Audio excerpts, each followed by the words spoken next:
Buenos días, muchas gracias Fabricio. Es un gusto abrir esta sesión conjunta entre el Foro Venoso Americano y la Sociedad Brasileña de Angiología y Cirugía Vascular.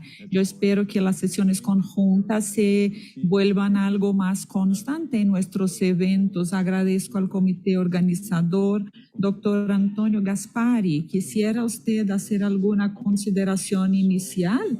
Yo no sé si él está con nosotros.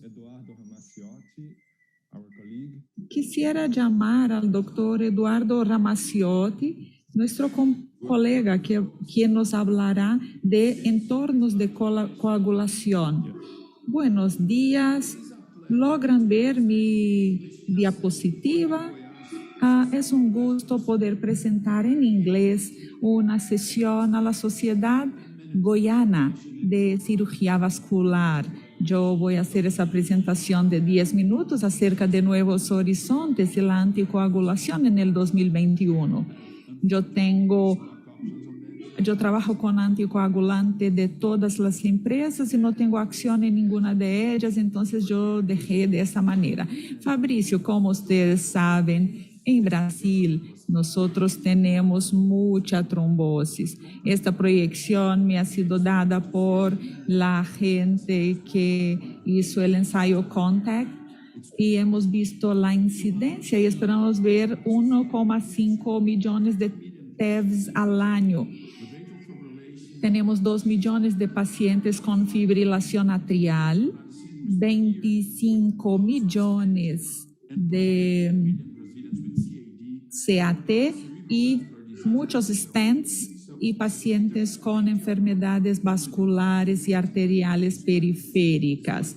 Hay mucho espacio para desarrollar nuevas estrategias de anticoagulación, aunque hayamos hecho un buen trabajo hasta aquí. El año pasado yo recibí el premio CACAR Award. No es algo nuevo, pero me pidieron ellos que les mostrara qué ha pasado con la anticoagulación los últimos 20 años. Y las 5 cosas de los últimos 20 años es que el descubrimiento de Fondaparinux, que es algo muy importante de hace 20 años, y nosotros hemos aprendido más en el manejo de la trombosis asociada al cáncer y también hemos traído DOACs, que yo pude participar tanto de los inhibidores de factores 2. Hicimos un buen trabajo, pero la falta de evidencia, nosotros aprendemos a llevar mejor los eventos de sangrado. Ahora hablaremos de los siguientes 20 años, el factor 11 y 12, inhibidores de factor 11 y 12. Estoy convencido que vamos a necesitar un mejor tratamiento endovascular. No me gusta poner stents en las venas. Yo creo que habrá algo mejor los próximos años. También tendremos nuevos tecnologías de adición tendremos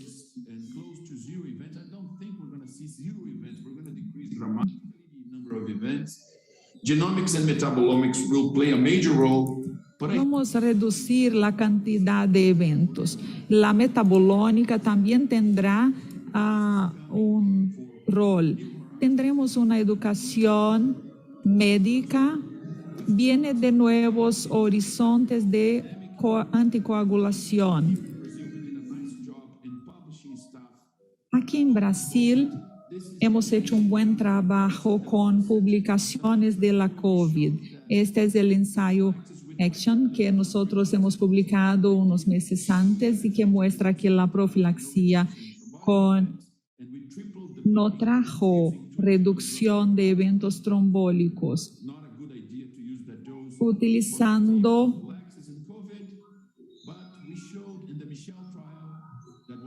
para la profilaxia de la TEV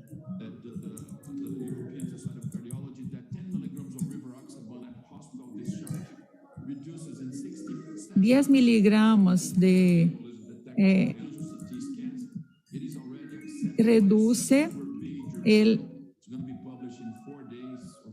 Eso ha sido aceptado por un gran periódico que va a...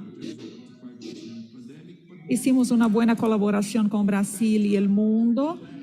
Y siguiendo hacia adelante, la inhibición del factor 11 es el nuevo astro y van a escuchar mucho de eso. La evidencia clínica muestra que un bloqueo total del factor 11 es lograble por medio de pequeñas moléculas, anticuerpos de genética, y podemos asociar con aspirina. El razonamiento es que viene de la epidemiología humana, en la que nosotros entendemos que existe la hemofilia C, que tiene que ver con la deficiencia del factor 11. La inhibición del factor 11 viene de la observación de una baja incidencia de AVC isquémico en una población askenazi judía, askenazi, que tiene 8 veces menos AVCs de infarte del miocardio. Entonces el factor 11 tiene un rol en todo eso, y hoy nosotros aprendemos que el factor 11 elevado es un factor de riesgo para trombosis, incluso para el ataque isquémico transitorio. Es muy bueno para la anticoagulación. Creemos que el paciente se va con la reducción de eventos trombóticos, y estamos buscando ahora información de sangrado. Hay diferentes clases de inhibidores de factor 11, son 4: molécula oral, sintética, anticuerpos monoclonales y la nueva tecnología de RNA llamada ASO.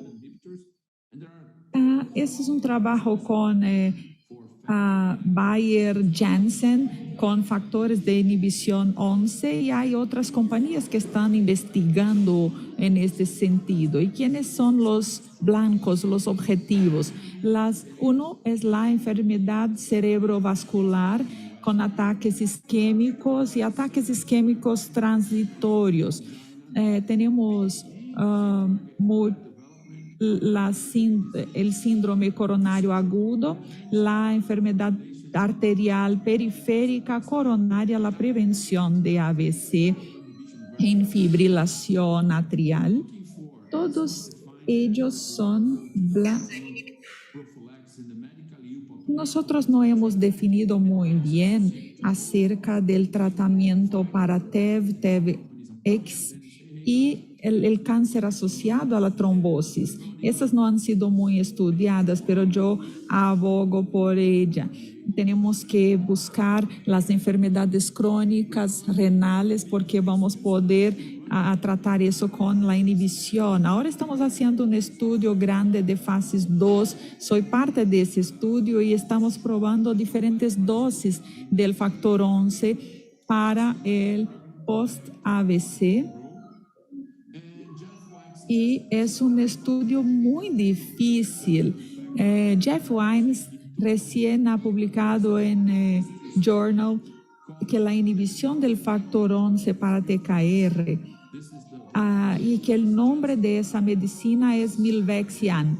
Es una enfermedad una medicación de Janssen, una molécula oral que Jeffrey Weiss recién ha publicado. Vea la incidencia de TVP. Yo creo que es hermoso eso comparado. Esa comparación es muy buena con el perfil de sangrado muy bueno. Estos primeros estudios han sido publicados en New England Journal, y Jeffrey Weiss ha presentado el anticuerpo monogonal con los mismos resultados para la sustitución. Recuerden ese nombre. Abelacimab es el anticuerpo monogonal contrario a esos inhibidores. Creo que es un momento interesante para estudiar la anticoagulación. Mis comentarios finales son: inhibición del factor 10 y 2 han sido validados con gran eficiencia y seguridad para CAD, DAP y con buenos resultados. Sin embargo, el sangrado es una condición particular cuando hablamos de ABC. El factor 11 puede ser una nueva alternativa para el tratamiento de trombosis y estamos planificando un estudio de fase 3 si los dos estudios de fase 2 son exitosos. Ya hemos sido exitosos en 2 casos, pero estamos haciendo un estudio de ABC para poder avanzar en los grandes estudios. Y yo termino mi presentación con un mensaje del señor Edward Deming diciendo que sin datos eres solo una persona con opinión y opinión no vale mucho. No tenemos muchos datos del factor 11, pero yo creo que será exitoso, los ensayos serán exitosos. Esa es mi observación. Ha sido un gusto presentarte gracias, doctor. Han sido informaciones muy importantes. Gracias por compartirlas con nosotros. Esta es una información muy nueva. Doctor Fabricio ahora hablará del manejo del dolor en procedimientos venosos. Gracias, Daniel. Quisiera recordarles que estamos en vivo en YouTube. Tenemos personas de todo el mundo. Y mientras yo estoy esperando mi diapositiva, ¿pueden poner mi presentación, por favor?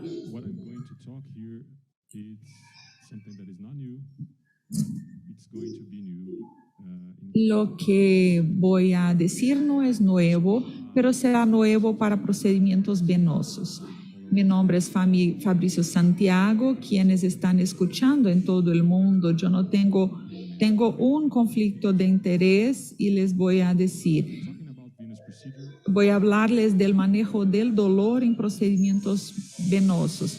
Cuando estoy hablando de procedimientos venosos, estamos hablando acerca de la pulsión de la vena para escleroterapia o para termoablación. Tenemos una concepción para eso que es un estímulo dañoso, es un estímulo que amenaza producir daño y su ocurrencia puede ser prevista y prevenible con una profilaxia adecuada, que es algo que nosotros no discutimos de manera suficiente. De 50 a 60% de los pacientes reportan un dolor intenso en procedimientos mínimamente invasivos. Se estima que el 75% de los pacientes sometidos a cirugía en los Estados Unidos evidencian un control de dolor inadecuado. Y eso es interesante, es un estudio del 2001, una investigación, y podemos ver que el 20% de los pacientes reportan fobias de agujas y 12 dicen que temen ir al médico. Tuvimos diferentes clases de medición de conducta, y aunque sepamos que la farmacológica sea la más utilizada, y tenemos un ciclo de dolor y ansiedad que van de la mano.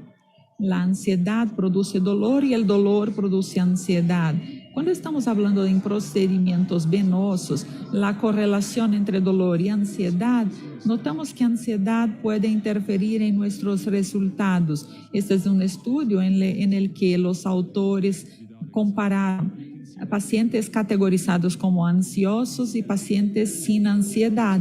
Y uno puede ver que en la sala de recuperación la incidencia de eventos adversos ha sido significativamente más grande en pacientes ansiosos. Incluso el nivel de dolor postoperatorio era más grande en pacientes que sufrían de ansiedad. Y el problema es el siguiente. Cuando miramos las directrices, no hay nada acerca del control del dolor y de la ansiedad en nuestros procedimientos venosos. Por supuesto que no tenemos evidencia científica para ello. Comenzamos ahora con uno de los métodos que les voy a presentar. No es nuevo, como les dije antes, es el óxido nítrico que hemos utilizado desde el 2018. Y eso genera una liberación hipotalámica de la corticotropina, la liberación de opioides endógenos y el 99% de los gases se eliminan por los pulmones. Una proporción de 20% de óxido nítrico muestra que es un estudio en el que los autores compararon el uso del óxido nítrico 20% comparando con un grupo control que no estaba utilizando óxido nítrico. Lo que ellos vieron es que los pacientes que utilizan óxido nítrico tienen menos dolor y por supuesto tenemos efectos colaterales. El más común son mareos que se dan cuando el óxido nítrico está a una concentración superior al 50% y cuando utilizamos por más de 45 minutos y la concentración promedio está entre 35 y 40% para controlar el dolor.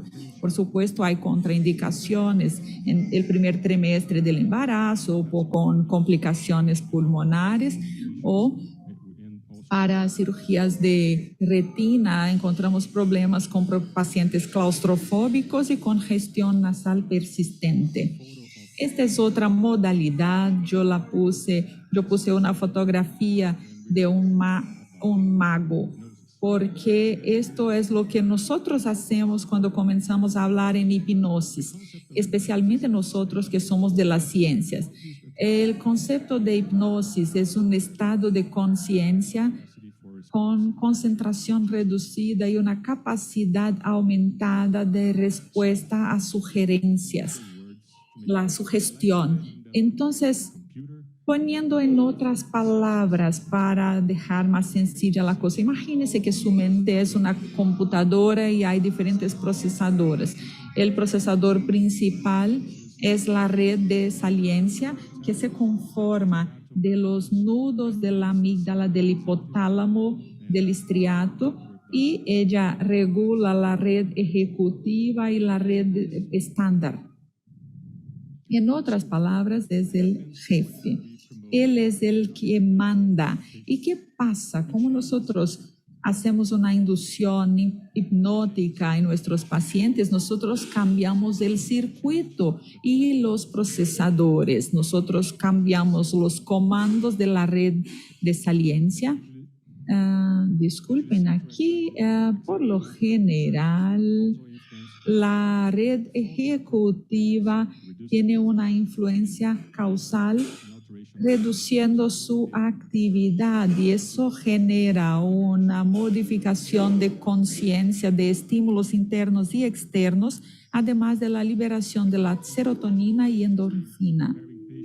Tenemos algunas publicaciones muy interesantes comparando pacientes. Ese es un ejemplo de paciente sometido a estimulación hot noxious comparado con un grupo control. Podemos ver en el círculo rojo que los pacientes que estaban bajo hipnosis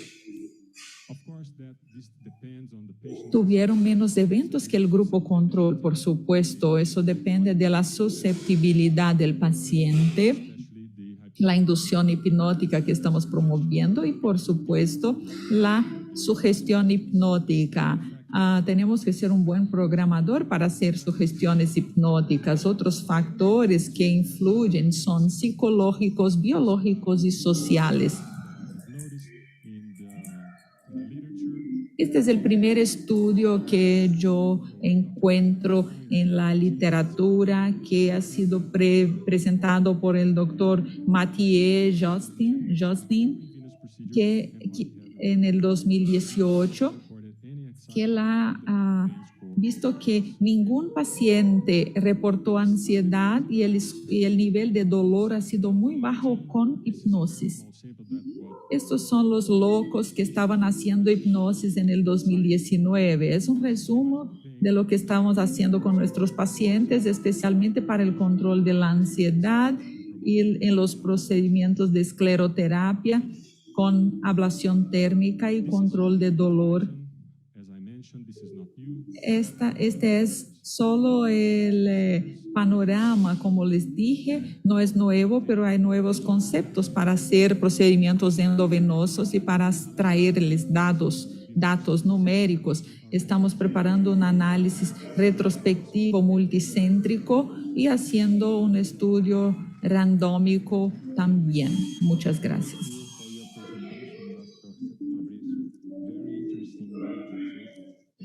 Gracias por su presentación, doctor Fabricio. Son datos muy importantes e interesantes ver esos nuevos conceptos. Quisiera llamar al doctor Igor para hablar del tratamiento de úlcera venosa y nuevas perspectivas.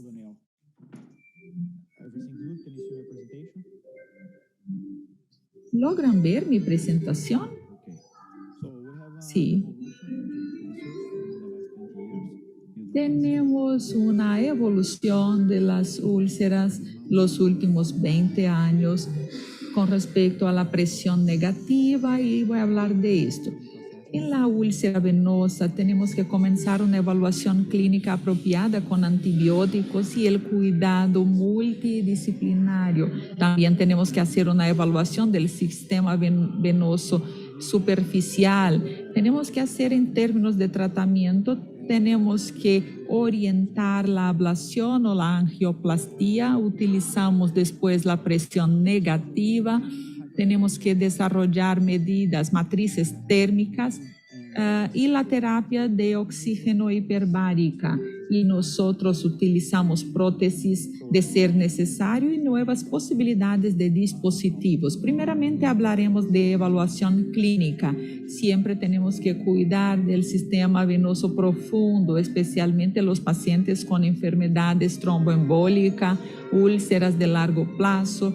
En este caso tenemos una señora de 80 años. Nosotros hicimos una angioplastía arterial y con la presión negativa nosotros evaluamos el sistema venoso profundo. Ella tenía una compresión. Ella no había sido diagnosticada anteriormente. Luego hicimos una angioplastía con balón y uso de stent. Y disculpen la traducción, que el panelista se congeló por un momento. Aquí tenemos angiotomo y la úlcera se cicatrizó luego de 15 meses. Nosotros también tenemos que tener cuidado con el sistema venoso superficial. Nosotros sabemos que cuando no hay obstrucción en lo profundo hay que tratar lo superficial. El Foro Venoso Americano recomienda el uso de la termoablación en convalescencia y cuando hay dolor. La Sociedad Brasileña también recomienda cosas semejantes y nosotros preferimos la ablación. Hay otro ejemplo aquí también de un hombre de 64 años, VIH positivo. Él ha sido infectado, luego de 2 años salió la úlcera, hicimos termoablación de la vena safena, presión negativa siendo aplicada, hicimos un retajo en ese paciente, un injerto, y él estaba bien en unos días. Es importante también hablar de la úlcera venosa también y hablar de la terapia de vendaja. No hablaré de vendaja mucho, sino de compresión. Hicimos un estudio prospectivo randómico con pacientes para compresión y utilizamos ablación para vena safena con perforación.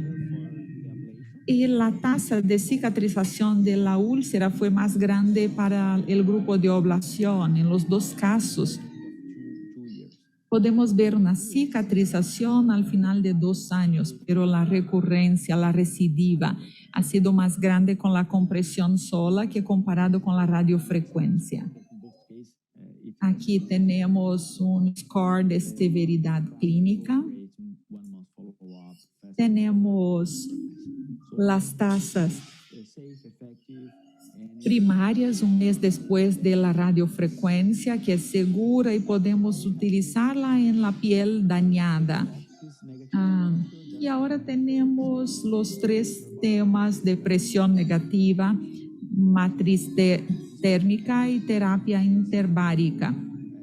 hiperbárica. Esa paciente tiene una inmunodeficiencia, ella no sabe muy bien, hay un historial de infecciones desde niña y ella ha desarrollado una necrosis de Pfizer y ella llegó a nuestro equipo y nosotros hicimos muchas terapias hiperbáricas con oxígeno, aplicamos presión negativa, matriz dérmica y este es el resultado que nosotros obtuvimos y estamos muy felices porque ella pudo retomar su vida y estaba en peligro. Cuando hablamos de presión negativa, utilizamos esta clase de presión subatmosférica que ha sido desarrollada en los años 80. Tenemos muchos equipos hoy en día.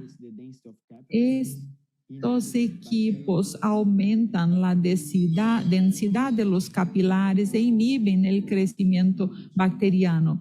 Hay una preparación del injerto dérmico y la ventaja y desventaja. Hay mucho más ventajas que desventajas. Las indicaciones principales son para el cuidado con la herida aguda y crónica. También tenemos terapia con injerto dérmico. Ahora hablemos de matriz dérmica, que es una clase especial que utilizamos, donde hay una capa superior con silicón y tenemos una capa inferior con matriz de microporo y ella promueve una neovascularización y así uno puede tener un injerto mejor y de esa manera no se pierde la flexibilidad de la pierna. Es muy importante en nuestra especialidad utilizar úlceras de tobillo.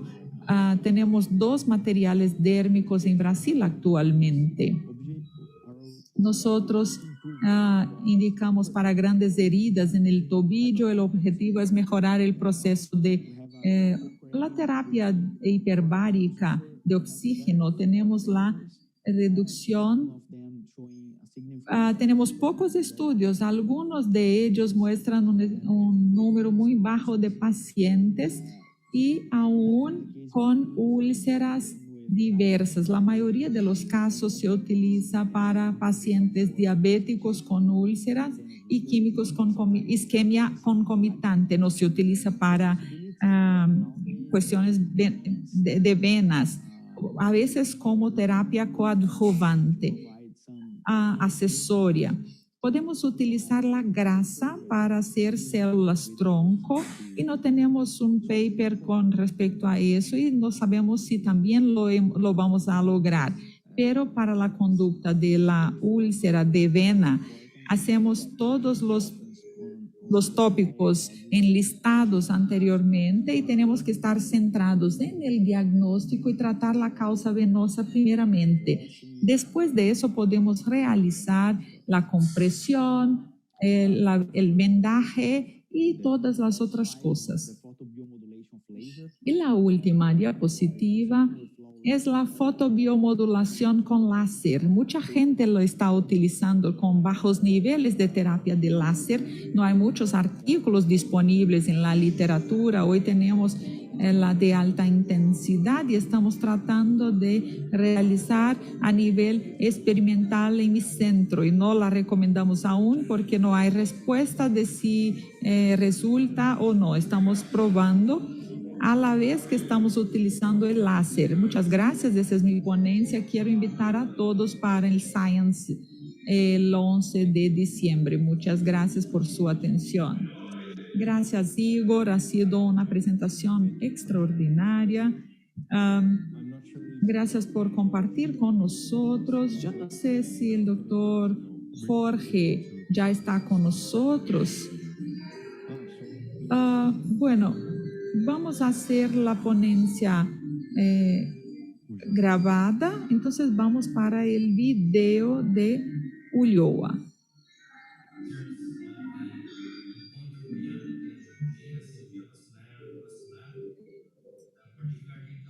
disculpa, pero el audio no llega a la cabina de traducción.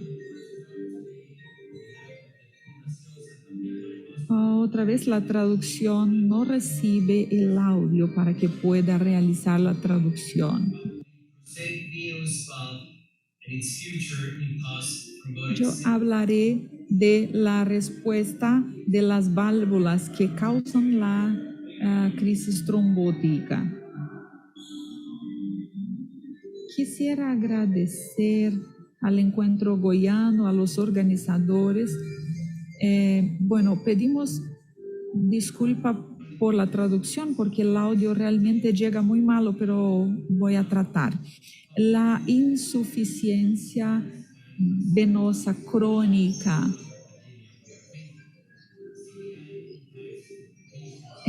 Estamos viendo que esa insuficiencia venosa crónica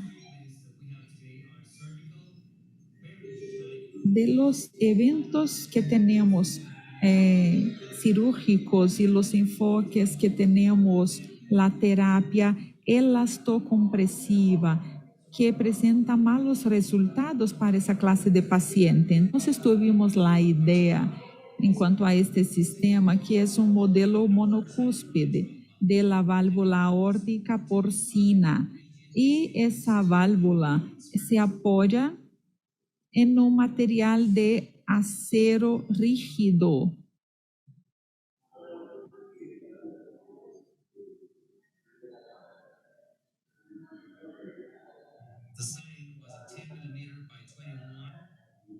Aquí tenemos un diámetro de 10 milímetros por 21 y nosotros comenzamos a trabajar con un modelo de 9 por 21. Por supuesto que hicimos todos los ensayos in vitro de pruebas con colorante y nosotros logramos lavar completamente el colorante, y la imagen de las partículas en la velocimetría presentó que el flujo no se alteró con esa clase de modelo.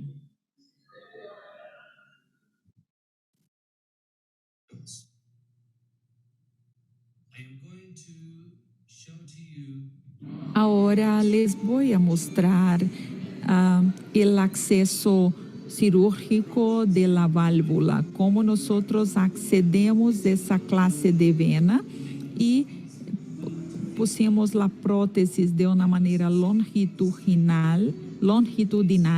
Aquí hay un diseño específico que se ajusta a esa parte inferior para que ella se quede ahí. En el sentido del flujo, y de esa manera nosotros cerramos con una incisión en forma de S y ponemos para que se ajuste de una manera aún mejor.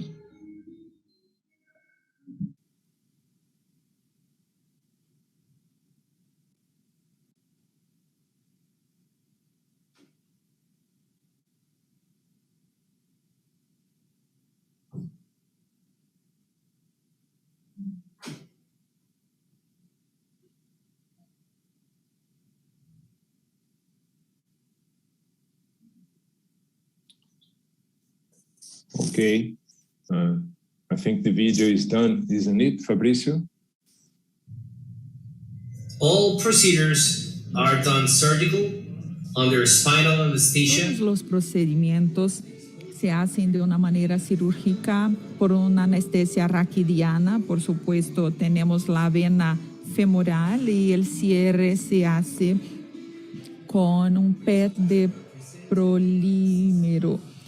Los resultados han sido presentados con 6 meses en el Journal Vascular Surgery, y el segmento de 12 meses ha sido presentado en el Charing Cross, y nosotros tuvimos 24 meses presentado en STS San Diego con nuestros resultados. Y aquí tenemos el primer año de los pacientes, 11 años, 11 en el primer año, 8 en el segundo. Perdimos un paciente En el transcurso, un paciente no quiso volver para seguimiento por la COVID, no quiso ir al hospital, y el tercer paciente falleció por comorbidades no relacionadas. El criterio de inclusión de los pacientes, nosotros estamos operando pacientes con reflujos profundos, un segundo mayor comparado con el reflujo axial, con una todos nuestros pacientes tenían síndrome trombótica secundaria con un CEAP C5 y C6, y los pacientes que podían caminar sin asistencia teníamos IDB y NC como fue presentado en la diapositiva. Y estos pacientes, ninguno de ellos necesitó hospitalización, tuvieron una cicatrización rápida de la herida. Y aunque ese estudio no haya sido asignado para medir la velocidad de cerrar la úlcera, fue uno de los más importantes en la evaluación del paciente, como la úlcera cicatriza después de la cirugía. Y hubo una disminución del 63% y una mejora del VAS, y en el dolor en el 92%. Y ahora estamos yendo a un ensayo pivotal que ha sido hecho por nosotros en Colombia, con un ensayo SAVE que habrá en los Estados Unidos con 75 pacientes de 20 sitios. Y ahora queremos dar un paso más en la clasificación y estamos incluyendo al paciente C4B, y nosotros hicimos el primer caso en los Estados Unidos hace 2 semanas. Tenemos en Cincinnati por el doctor que está en la fotografía, y Tucson, Arizona, por las manos de Luis León. Y para terminar, yo quiero agradecer al doctor Mark Klickman por su ayuda y apoyo, y también por las mejoras continuadas. Y la conclusión es que Venovalve parece ser segura, sin recidivas de úlceras y una cicatrización adecuada con una mejora de VCSS, con el 63%, y en el reflujo 93% de mejora en el dolor, y 2 años de resultados que no presentan eventos adversos. Y yo quiero agradecer al equipo, a los organizadores por el encuentro goiano, y espero verles el próximo año y que podamos tomar una caipirinha juntos. Gracias por la invitación. Okay, great video. Thank you, Dr. Ulloa. Excelente video, doctor Jorge. Yo creo que esta quizás sea mismo una solución para el reflujo. Quisiera llamar a la doctora Nassim Hedayati para hablarnos de las mejores elecciones de intervención venosa en pacientes de ablación venosa. Voy a compartir mi pantalla. Déjenme ver. Nassim, ¿puedes presentarte? Yo sé que eres muy famosa, especialmente en los Estados Unidos. No sé nada de eso. Bueno, estoy muy feliz de estar aquí. Yo trabajo en el Hospital de California y quisiera agradecer a la Sociedad Brasileña de Cirugía Vascular y el Foro Venoso Americano por permitirme estar aquí. Es maravilloso estar aquí, me encantaron las sesiones hasta ahora.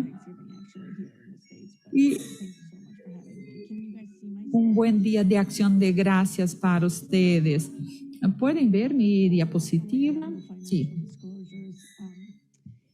Yo no tengo conflicto de interés financiero. Los objetivos de mi ponencia esta mañana es dar una visión general de cómo yo evalúo mis pacientes con enfermedad venosa superficial y describir la clase de tratamiento para cada paciente en base en la anatomía y las lecciones que yo aprendí a lo largo de los años de cómo tratar esos pacientes. Por lo general, la mayoría de los pacientes que yo asisto tienen CEAP de C12 a C6 y hago una evaluación con un historial por medio de ultrasonido y la mayoría de los 20 a 30% de los pacientes que yo recibo ya tuvieron alguna intervención, ya sea una ablación por espuma, guiada por ultrasonido, radiofrecuencia. Las tecnologías son muy buenas y por lo general hacen un diagrama mostrándonos dónde están los problemas, dónde los vasos están irregulares, y eso también nos da algunos datos, especialmente para el reflujo y el tamaño de las venas. Aquí en los Estados Unidos, muchas veces la cobertura del seguro de salud depende del tamaño de la vena safena para que ellos puedan probar el procedimiento. Entonces, esa diapositiva es sobre lo que yo he hecho a lo largo de los años para simplificar mi práctica clínica. Por lo general, yo hago un GSV para reflujo, eso no tarda mucho. Los pacientes, algunos de ellos necesitan hacer otras pruebas. A veces yo utilizo spray de lidocaína con esos pacientes que sienten dolor y hacemos eso para unos pacientes en nuestra clínica. No utilizamos ninguna clase de sedación para esta clase. Hay excelentes índices bajos de DVP. Y también hablaré acerca de Venasio, que voy a explicar un poco más. Para las empresas de seguro de salud, ellos no abarcan ese procedimiento, pero hablaré un poco más de él más adelante. Esos son algunos de mis procedimientos que yo ya utilicé, ablación por radiofrecuencia, con buenos resultados. En mis compañeros utilizan láser y también utilizando Venasio en nuestra clínica. Y nosotros hicimos un patrón de cómo vamos a utilizar el Venasio por 3 días.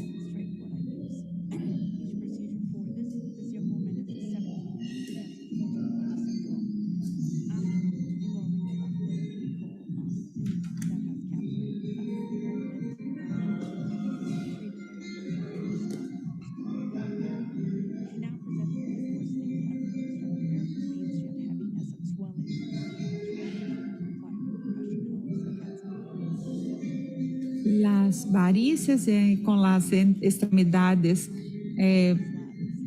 ha dado una decoloración. She had a reflux that demonstrated a GSV that had significant reflux, and she had a large thigh perforated that had 7.3 seconds of reflux and was fairly large. She had multiple tributary veins that were connected to that perforated vein as well. I chose to Y con muchos tributarios con perforación, tratamos con... Quiero cerrar esa perforante y yo había hecho un mapeo y utilicé una espuma guiada por ultrasonido y eso me resultó muy bien a esa paciente.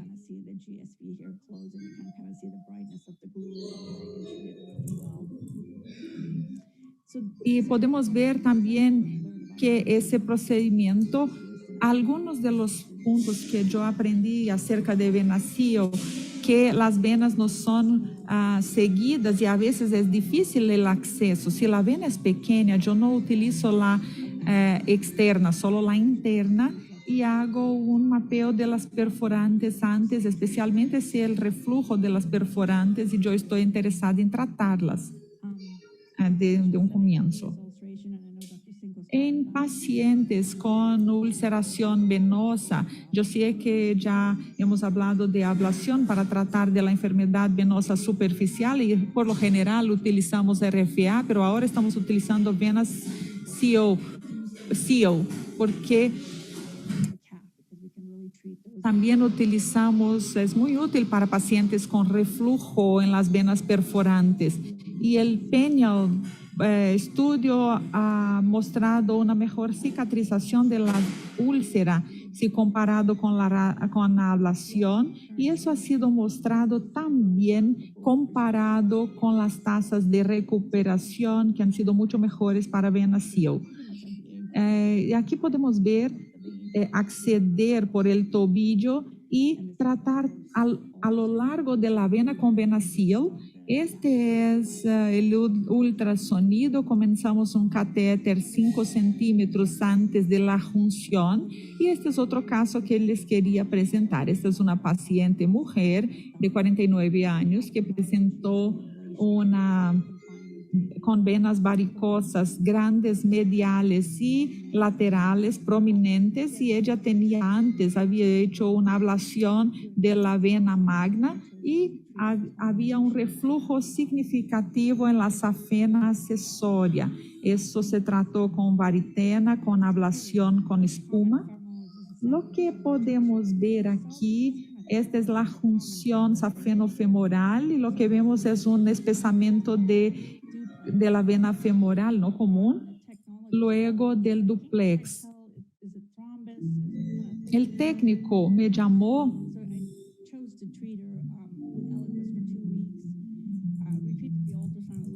y tratamos con Eliquis y permitimos el ultrasonido, y para la anticoagulación estaba asintomática. Y seguimos todas las directrices en la posición de Cronenberg, utilizando la espuma de 5 centímetros de la junción safeno-tumoral. Y como no había problema con el espesor de las venas, me pareció que no había problema. Eso es lo que aprendí. Yo sé que las personas utilizan de una manera diferente, pero yo utilizo especialmente para la vena safena magno-tortuosa. Y yo creo que también es válido para el tratamiento proximal. Yo utilizo una vena perforante en el muslo y el tobillo para la inyección, y utilizamos ultrasonido luego del procedimiento, que quizás él tenga una trombosis superficial, especialmente si la espuma va a las venas superficiales, puede haber una pigmentación, especialmente en pacientes con piel más oscura. Tarda un poco más para desaparecer, y eso ayuda al hablar con el paciente que habrá esa pigmentación, y esa publicación fue hecha de que 15,6% de los pacientes reportaron un dolor postoperatorio. Por eso yo utilizo varitena especialmente. Yo hago algunas fablectomías concomitantes cuando estoy tratando enfermedades de la vena safena magna. Yo utilizo atomiscencia. Por lo general hago mi flebectomía, porque si esperamos, esa vena disminuye y a veces no necesite tanto procedimiento, porque las venas reducen su tamaño. Yo creo que es importante saber en cada paciente, con base a su anatomía, si la vena safena es recta, que es importante saber si está tratando toda la vena magna y no está preocupado con las acciones nerviosas. Podemos, para su práctica, para su paciente, en base al ultrasonido, y especialmente cuando uno va a definir las directrices para un seguimiento dentro de tu clínica. Quisiera agradecerles por recibirme y por permitirme hacer esa colaboración entre la Sociedad Americana de Cirugía Vascular y la Sociedad Goiana. Muchísimas gracias, doctora Hedayati. Estas han sido consideraciones importantes acerca de la flebectomía y la pigmentación. Tenemos cosas importantes que discutir. Entonces, la siguiente ponencia será el doctor Bill, que acerca del stent venoso. Bill, ¿estás con nosotros? Yo creo que lo he visto por acá. ¿Quieres que presentemos tu video? O yo creo que el video es mejor porque mi conexión de internet no está estable. Pero estaré aquí para las preguntas, por supuesto. Hola, mi nombre es Bill Marston y soy cirujano vascular en la Universidad de Carolina del Norte y el presidente elegido de American Venous Forum. Es un verdadero honor participar en esta sesión conjunta que me han asignado el tema de Stenting Venoso 101.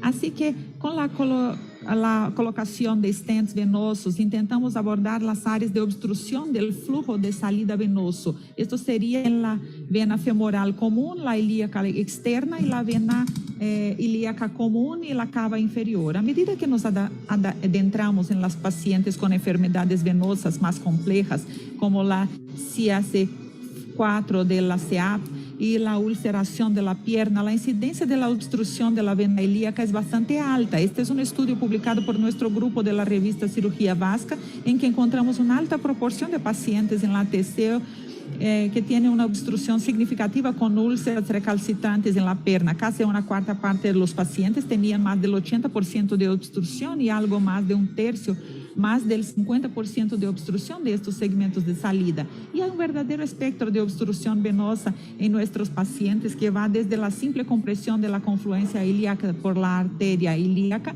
o a veces la aorta comprimiendo la vena ilíaca hasta la obstrucción completa de todo el segmento de salida, generalmente en un paciente post-trombótico que ha tenido una trombosis completa de toda la vía de salida, y esos son tipos de pacientes muy diferentes de manejar. Para el propósito de esta charla, voy a concentrarme más en los casos post-trombóticos, ya que son los más complejos y requieren un tipo diferente de intervenciones que los pacientes con lesiones compresivas no trombóticas. Se han desarrollado sistemas de clasificación para describir los tipos de obstrucción venosa. Este es uno descrito por Crowner, et al., en la que las lesiones estenóticas son de tipo 1, tipo 2 en función de su longitud, y las obstrucciones completas son de tipos 3 y 4 de nueva función. Las de 3 y 4 son más difíciles de tratar y tienen más fracaso después del tratamiento que las 1 y 2. Es el tipo de paciente que vemos con frecuencia en nuestra clínica de heridas, un varón de 52 años con un largo historial de múltiples TVPs y ulceración de la pierna, deficiencia de proteínas, y que está teniendo muchos problemas debido a las úlceras de la pierna que se muestran en su pierna izquierda. Nuestro diagnóstico en el laboratorio de ultrasonido identificaron reflujo en los sistemas profundos y superficiales, pero también lo más importante fue esta falta de basicidad en la forma de onda de la vena femoral común. Una señal normal, como sabemos, que mostró la variación respiratoria normal y el aumento, pero un paciente que tiene obstrucción de flujo venoso se ve más de una forma de onda, de línea plana, sin la variabilidad de una forma de onda normal, y esto es altamente sugestivo de que hay obstrucción de los segmentos de flujo de salida de la pelvis.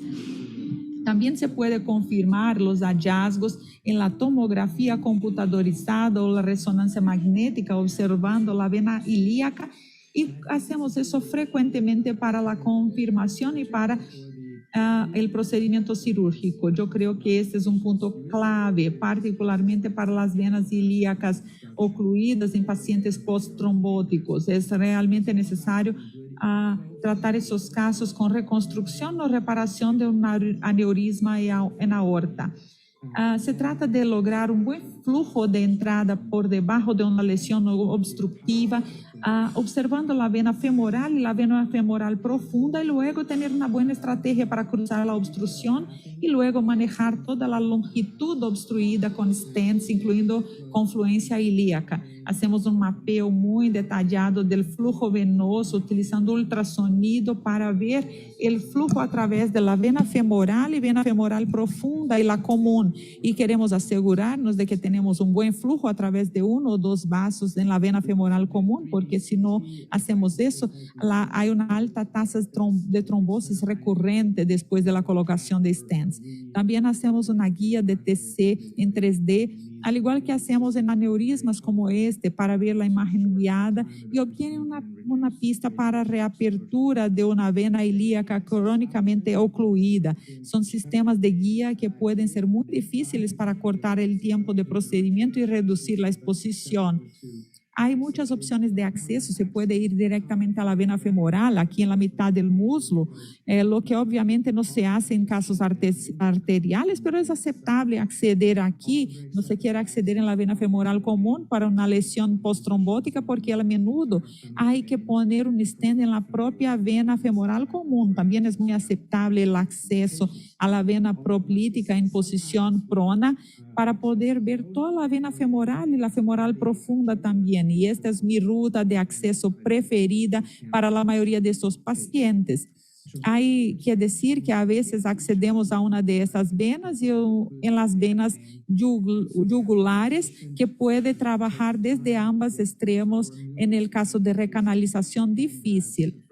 Entonces tenemos que ser pacientes, tardar un poco, y por esas razones yo considero el uso de la anestesia general para estos pacientes, como también el hecho de dilatar lesiones ilíacas crónicamente ocluidas, duele mucho. Entonces utilizamos vainas rígidas, es un procedimiento más difícil que un TCO arterial, y utilizamos un hilo guía y a veces un hilo de recanalización.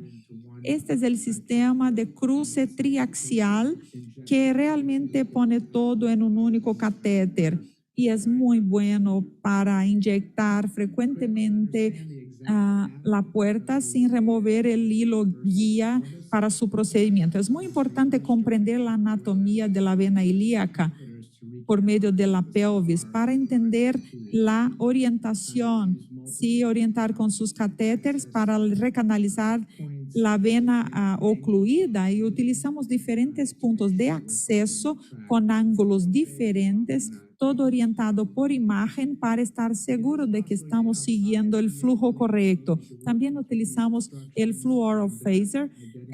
Se puede salir de la vena ilíaca cuando se trabaja con estas obstrucciones. Aquí yo ingreso por la vía retroperineal.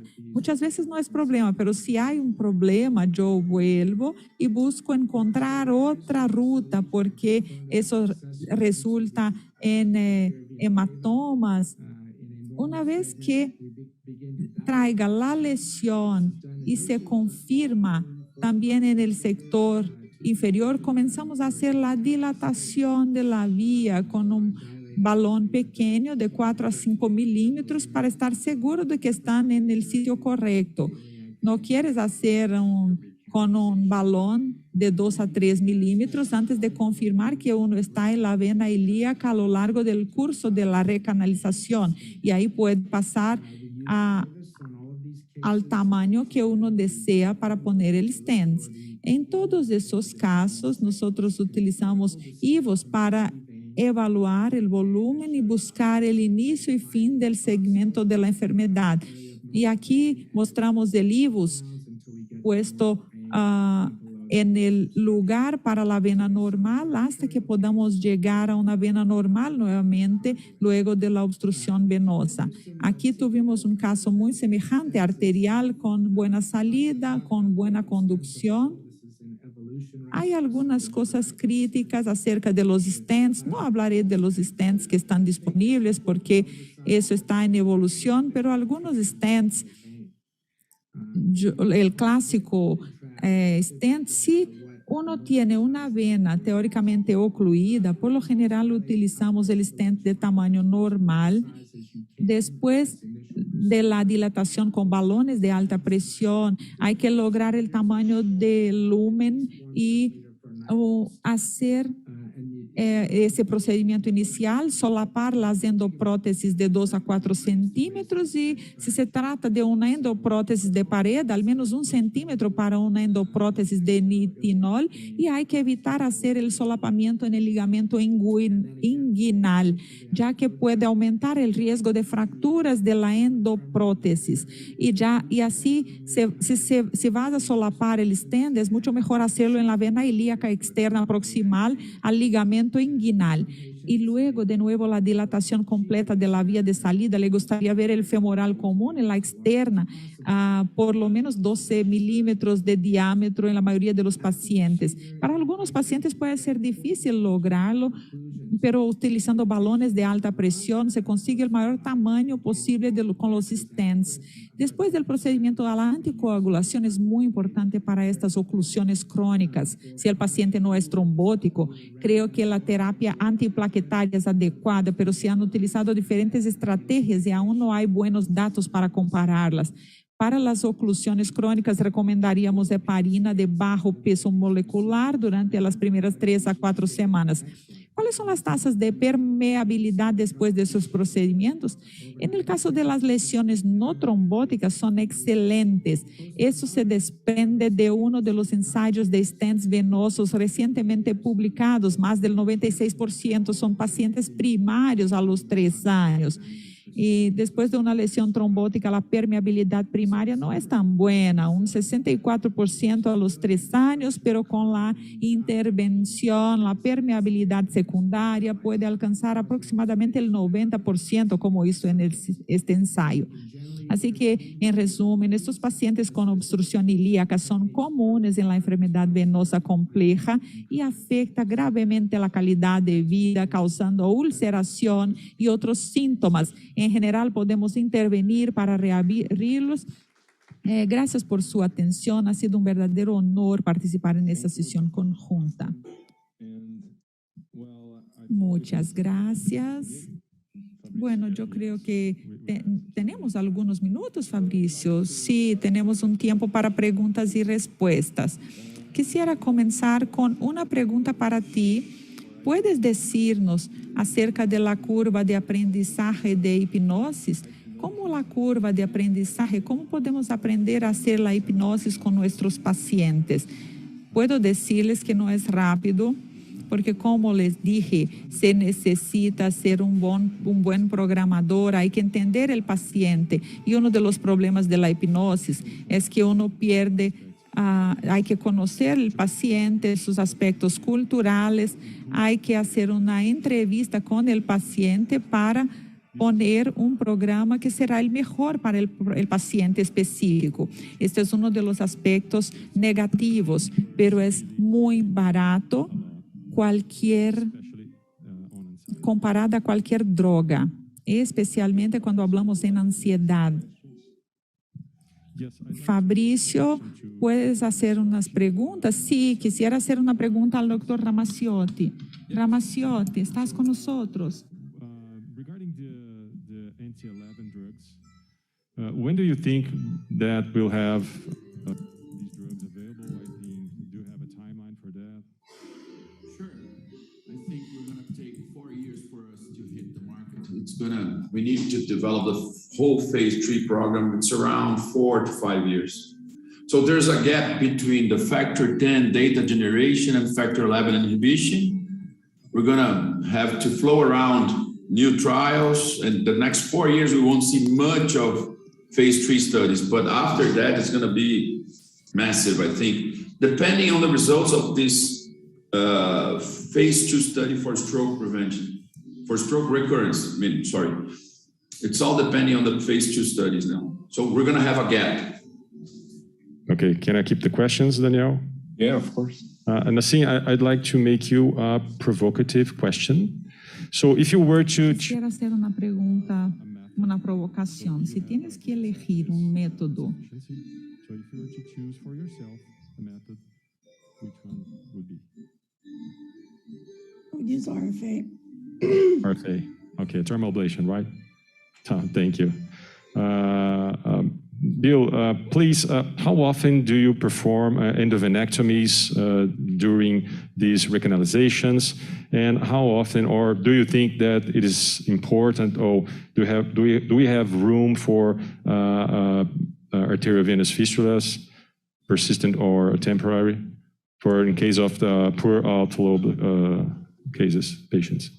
Inflow. Great question. Yeah, it's a great question. And I don't do them very often, but I'm not sure we know exactly when to do them at this point. The best time to do them would be the first time you do the case on a chronic occlusion that extends down into the common, and maybe you don't have good inflow from the profunda and the femoral, and you want to do the orifice of one of those lesions. But what happens too often is you think you can get it, by stenting down into the common femoral.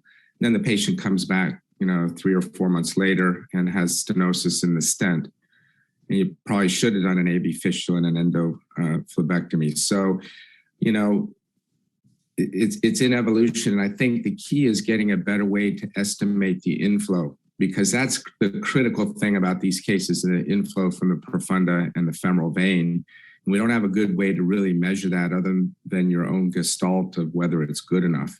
And so that's the most common failure, are those patients with bad inflow. And probably more AV fistulas would be good. Okay. Jorge, are you with us? No, I think he's not connected. Igor, do you know, you showed us a lot of different aspects on ulcer healing. Do you know any randomized controlled trials or studies that are being running nowadays regarding transcutaneous laser or some other concepts that you have shown us? No, I didn't find any protocol yet. I have own ideas that we could use, but the best thing to do is treat the system first, and then all these ulcers gonna heal. So there's not a big deal to the other technology. If you have, we would have the VenaSeal, like Dr. Nassim told us, I think it would be very nice to use VenaSeal for ulcers. Would you tell your experience with ulcers for us, Dr. Nassim, please? So yeah, so we're pretty aggressive too, as you discussed, in terms of, obviously ruling out arterial disease and then looking at, when they get ultrasound, as Dr. Marston talked about, making sure there's not some component of iliac obstruction. And then wound care is crucial, because we see a lot of these patients who come to us who've never had compression. So we make sure they have compression, and then we're very aggressive with their wound care. We treat their superficial disease. We do sometimes do the wound vac, the negative pressure dressing. And there are patients that if we get them to the point where they can get a skin graft, we will skin graft them. So we are pretty aggressive with those patients. But we will treat their superficial venous disease. And then if they're perforators, we'll treat the perforators. If there is, a bunch of cluster of veins under the ulcers that are pressurizing the wounds, we'll treat them with sclerotherapy. So we're pretty aggressive in terms of wound care and treating their superficial venous disease, and of course, ruling them out for arterial stuff. It's a difficult population. And I think, at least with some of the patients we see, there's other things, social stuff, obesity, some of the other stuff, unfortunately, we can't control, that kind of affects that too. But hyperbaric oxygen, we don't have that much experience with, because we don't have it at our institution. I'm also primarily at our Veterans Hospital. We have an Air Force hospital that has hyperbaric. So some of our patients we can send to the Air Force Hospital to have the hyperbarics. I don't have a lot of experience with how well that works for our patients. So the local wound care centers have it, because it's a little bit of moneymaker for them, but at our university, we don't have hyperbaric. I don't know if Dr. Marston has experience with the hyperbaric for wound care stuff. If I could chime in, and I would totally echo what you're saying. I think the concept we think of is with our ulcer patients, what is the pathway of venous hypertension to the wound? So we start, as she said, in the iliac, then is there superficial reflux perforator, and then, varicosities around the wound bed. We try to eliminate everything we can that's abnormal as quick as we can. Based on the EVER trial, if you do it quicker, you'll get faster healing. And as far as hyperbaric, there's no approval for that in the US for venous, because there's not really any good evidence that it helps a venous wound, because it's not probably a hypoxic wound so much unless there's infection or something else going on. So we don't use it for venous ulcers now. Yeah. So the only way we get around it is because for the VA, for the veterans, they get it at our Air Force hospital because they don't have to pay out of pocket, or the insurance. There's no insurance barrier to it because it's part of the same. Might be helpful if they have one of those biofilm, colonizations that you can't get rid of. Okay, thank you. Is Tony with us? I don't think so. Daniel, you can close the session because we're a little bit late. Okay. You have the mic. So I'd like to thank all of you for participation, the sharing of knowledge, and I close the session. I wish you all a good weekend. Thank you. Thank you very much, guys. Thank you so much. See you. Thank you so much. Então, agora nós vamos ter um intervalo, tá? E depois do intervalo nós voltamos para a sessão final.